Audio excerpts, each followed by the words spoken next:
সানাইয়ের সুরটা আজ বড্ড করুণ।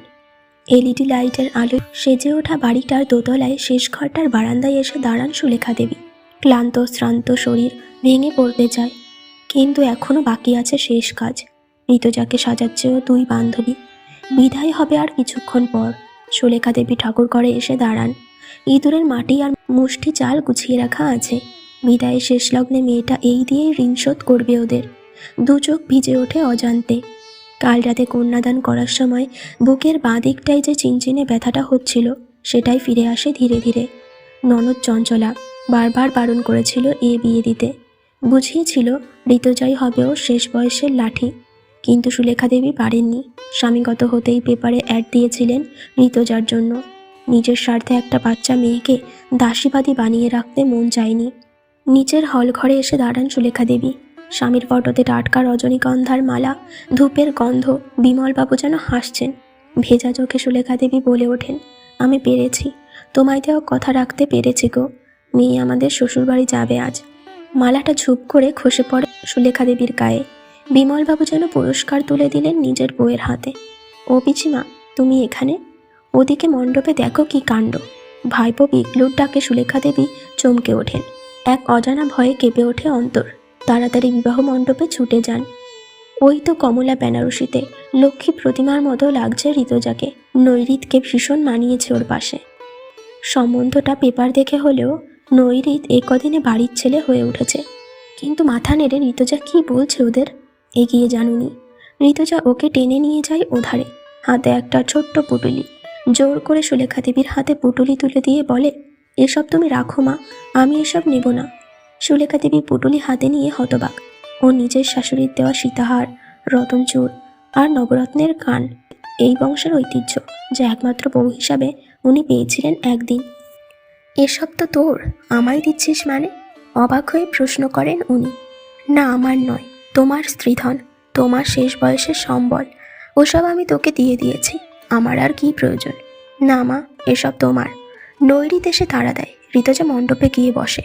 একে একে আশীর্বাদ শুরু হয়, কিন্তু সুলেখা দেবীর পা কেউ গেঁথে দিয়েছে মাটিতে। উনি পাথরের মূর্তির মতো দাঁড়িয়ে দেখতে থাকেন। মনে হয় একটা কুয়াশা চাদর সরে যাচ্ছে চোখের সামনে থেকে। সানাইয়ের মিষ্টি আওয়াজ আর আলোর রোশনায় সারা বাড়ি জুড়ে। বরণডালা নিয়ে অপেক্ষারত মহিলার দল। নতুন বউ এসে দুধে আলতায় পা চুবিয়ে দাঁড়িয়েছে। কাখে কলস। ইওর দল হাতে দিয়েছে জ্যান্ত মাছ। কিন্তু এ কি অলক্ষণে মেয়ে রে বাবা! শাশুড়ির মুখ ভার। মাছটা দিয়েছে ছেড়ে। কলসির জল ছলকে পড়ে, আর পাথরের থালা থেকে পা তুলে বউ লাফিয়ে ওঠে। কাহনের পছন্দের ওপর ভরসা ওর মায়ের কখনোই ছিল না। একে তো বাপ মরা মেয়ে, দিদি কোনো রকমে বিয়ে দিয়েছে, কিছুই পায়নি কাহন। তাতে বউয়ের ওই চাল, সারাক্ষণ বক বক করছে, ধূপধাপ দৌড়াচ্ছে, মাথায় কাপড় নেই। এই চলল দুজনে ঘুরতে। লাজ লজ্জা বড্ড কম। নিজের ঘরে বসে কপাল চাপড়ান কাহনের মা। পেপার পড়তে পড়তে ওর বাবা বলেন শুধু, গড়ে পিঠে নাও নিজের মতো। বিয়ের 2 বছরেও নাতির মুখ দেখতে না পেয়ে আরও কেঁপে উঠেছিলেন ওই মহিলা। বউয়ের সব কাজেই দোষ ধরতেন। ঘটিবাটিতে ঠুকোঠুকি রোজ। কাহন দেরি করে ফিরতে ভয়ে। বউটি মুখরা না হলেও উচিত বক্তা। বাবা তার নির্বিরোধী অ্যাম্পেয়ার। কিন্তু হঠাৎ করে ছবিটা কেমন বদলে গেছিল। মাকে দিদার বাড়ি নিয়ে যাচ্ছিল কাহন। গাড়িটাকে সামনে থেকে ধাক্কা মারে একটা ট্রাক। ক্ষণিকের মধ্যে সব স্বপ্ন চুরমার। সর্বক্ষণ বকবক করতো যে বউ, সে কেমন পাথর হয়ে গেছিল এরপর। শাশুড়িও বিছানা নিয়েছিলেন, বদলে গেছিলেন রাতারাতি। বউ আস্তে আস্তে ছেলে টাকা করে চাকরি সব পেয়েছিল ধীরে ধীরে। ননদরা বলেছিল এবারও আবার বিয়ে করে সব নিয়ে চলে যাবে, কিন্তু তেমন কিছু হয়নি। সেবা যত্নে শাশুড়িকে সারিয়েও তুলেছিল ওই বউ। তবুও আত্মীয়রা এসব বলতো সুযোগ পেলেই। এর কয়েক মাস পরেই ধরা পড়েছিল কাহনের বাবার হার্টের প্রবলেম। দিনরাত এক করে হাসপাতাল, ডাক্তার, বাড়ি, অফিস সামলেছিল নতুন বউ একাই। ও সেবার জোরেই ফিরে এসেছিলেন বিমলবাবু। সুলেখা দেবীও বুঝতে পারেননি বউ থেকে ঋতুজা কখন ধীরে ধীরে মেয়ে হয়ে গেছিল। ও চোখের অপারেশন, বিমলবাবুর চেকআপ, সব মিলিয়ে সবসময় ঠিকঠাক করে চলেছিল ঋতুজা। ওদের নিয়ে পুরীও ঘুরে এসেছিল 2 বার। ওর বয়সী মেয়েরা যখন স্বামী সন্তান নিয়ে সুখে ঘরকন্যা করছে, ও এই বুড়ো বুড়ির সংসার সামলে রেখেছিল। বিমলবাবুই প্রথম বলেছিলেন কথাটা। সুলেখা দেবী তেলে বেগুনে জ্বলে উঠেছিলেন। বলেছিলেন, এসব কি অলক্ষণে কথা, কাহন নেই তাই বলে এমন অনাচার। সেদিন রাতেও এই নিয়েই ঝগড়া হতে হতেই আবার হার্ট অ্যাটাক বিমলবাবুর। হসপিটালের বাইরে দাঁড়িয়ে ঋতজা বলেছিল, মা এখনো আমায় বিশ্বাস নেই, আমি কোথাও যাব না, প্লিজ এ নিয়ে বাবাকে আর কিছু বলো না। 15 দিন জমে মানুষের টানাটানি। মেয়েটা রক্ত দিয়েছিল, তবুও শেষ রক্ষা হয়নি। ভোর রাতে সুলেখা দেবী স্বপ্ন দেখেছিলেন বিমলবাবু এসে দাঁড়িয়েছেন ওনার সামনে। চেহারায় নেই রোগের কোনো কষ্ট, এক উজ্জ্বল আলো সারা শরীর জুড়ে। বিমলবাবু বলেছিলেন, কন্যাদান হলো শ্রেষ্ঠ দান, আমি পারলাম না, তুমি কিন্তু ওর জীবনটা সাজিয়ে দিও, পাপের ভাগী হইও না আর।